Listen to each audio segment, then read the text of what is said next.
Hi there, you're welcome back to this channel. So in this video, I'm going to take you through polynomial functions. In our previous lessons, we've done stepwise functions and constant function as well as piecewise functions. So we continue from this, which is polynomial function. Please, if this is the first time you have been on this channel, kindly subscribe to support and kindly watch this video to the end so you understand every part of the video. When we say polynomial function, so as the name denotes, a polynomial, right? So I have two problems here for us to solve in this video. So let's see. When we say polynomial, let me briefly talk about polynomials. So polynomial function is simply giving us the equation you see above here, right? That is f of x is equal to a naught plus a1x plus a2x squared plus, in that order, to an x to the power n, right? So as the name denotes, polynomial, each component of this equation is called a monomial, right?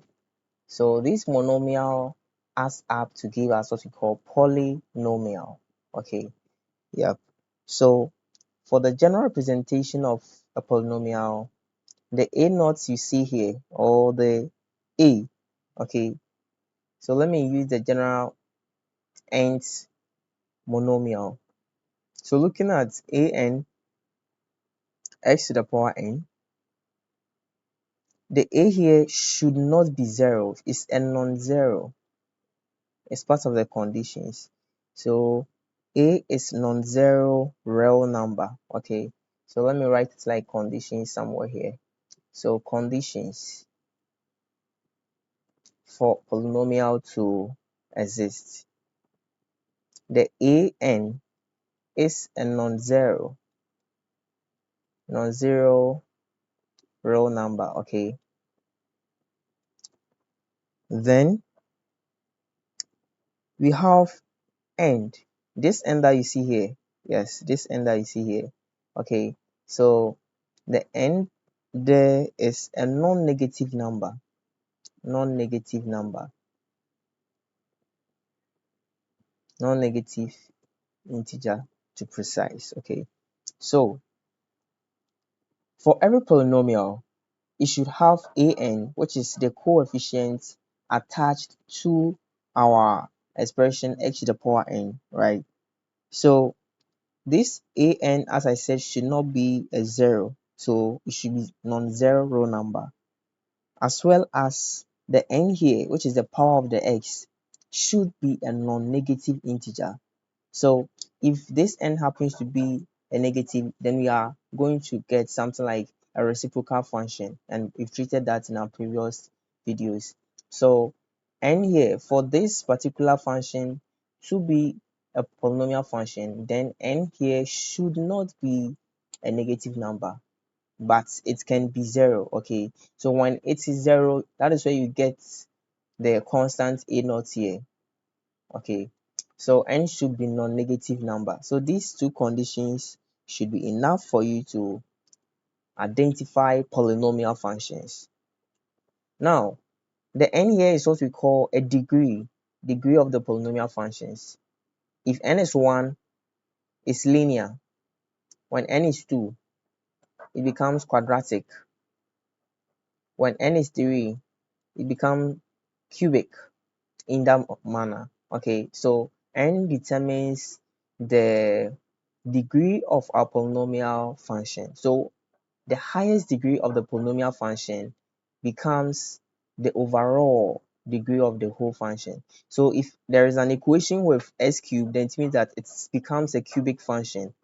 An equation with the n to be 2, that is the highest degree to be 2, then it becomes a quadratic function. So now let's get straight to what this problem is asking us to find. So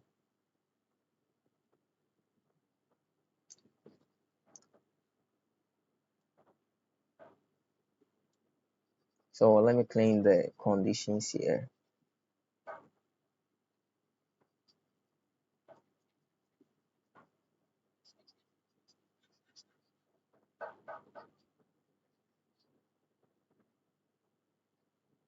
Okay, so the problem is saying that find the range and domain of the following functions. You have to find the range and domain of the following functions. So first of all, let's identify if the function is indeed a polynomial function before we go ahead. So first of all, let's say a f of x is equal to 1 out of 2 plus x squared. Is this function a polynomial function? Now, the criteria we stated before, we have to check if the power of our x is not a negative number. Yes, then it's true. We can go ahead. Then also, we are having a constant a naught term, which is this one, right? So a constant a naught term, we have it here. Then we have the x squared. So this, because the highest degree is 2, we can call this a quadratic equation. A quadratic equation or a quadratic function. So now we have a quadratic function which falls under polynomial functions. Okay, so you have to find the range and the domain of this function. Now take note, this also one beautiful condition. Every polynomial function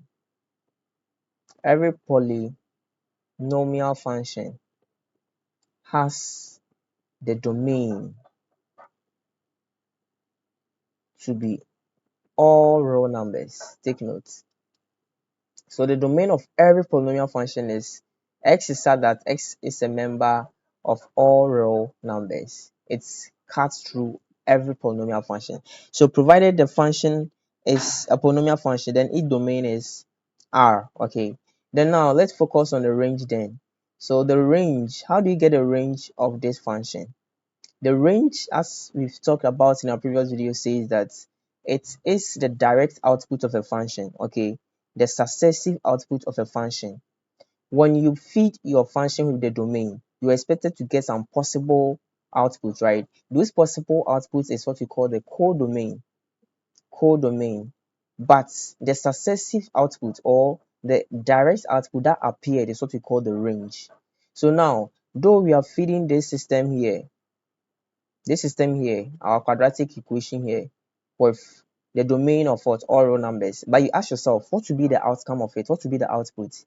Now take note, once you have an x squared here, it means that you can never get a negative output, because whether negative or positive number you feed it with this system, it will be converted to a positive number, meaning that this equation itself is behaving like a right-handed function, which is giving us outputs which are directed to the right side of our Cartesian plane. Okay, so right now you can say that the minimum inputs,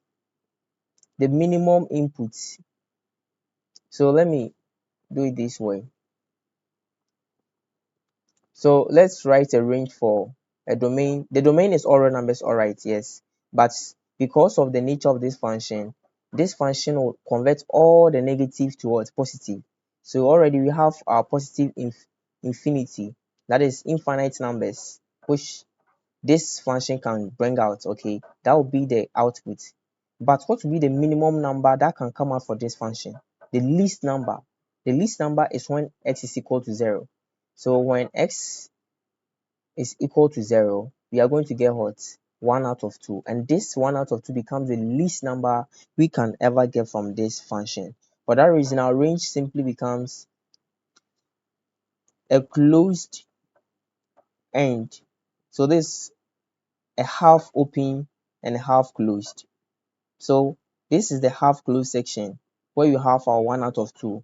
So this is the least number you can get in this interval to positive infinity. And whenever you write infinity, please don't forget to bring your open brackets, meaning this side is the open set and this is a closed set. Okay, so this is a half open set or interval. So our range is simply half to infinity. Now let's see the second part, the b part. So for the b part, I have a cubic function. So the cubic function is giving us g of x is equal to 1 minus 2x. Let me clean this out of here.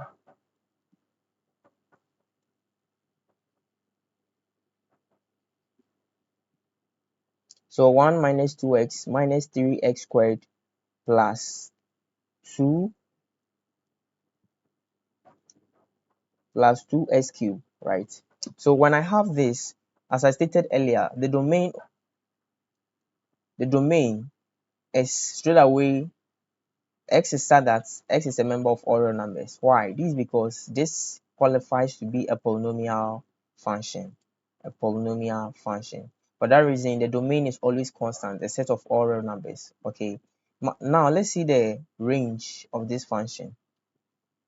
The range of this function. So the range of this function, we will consider the possible output of this function. Now this function here has odd power. Okay, odd power meaning that it has the possibility to bring out negative numbers. So negative numbers. And since the input here is a set of all real numbers, meaning that it's possible to bring out a set of all negative outputs as well as a set of what? All positive outputs. Therefore, our range simply is equal to what? R. That is it. So the reason why the first one was quite different is that the function was an even function and hence it converted all the negative entries into positive as an output. But here we have a cubic function here which will indicate that there is a possibility for negative numbers or negative output to occur. So here our range and domain are all equal and it is a set of all real numbers. So thank you for being with me in this video. See you in our subsequent videos. Don't forget to like, share, then you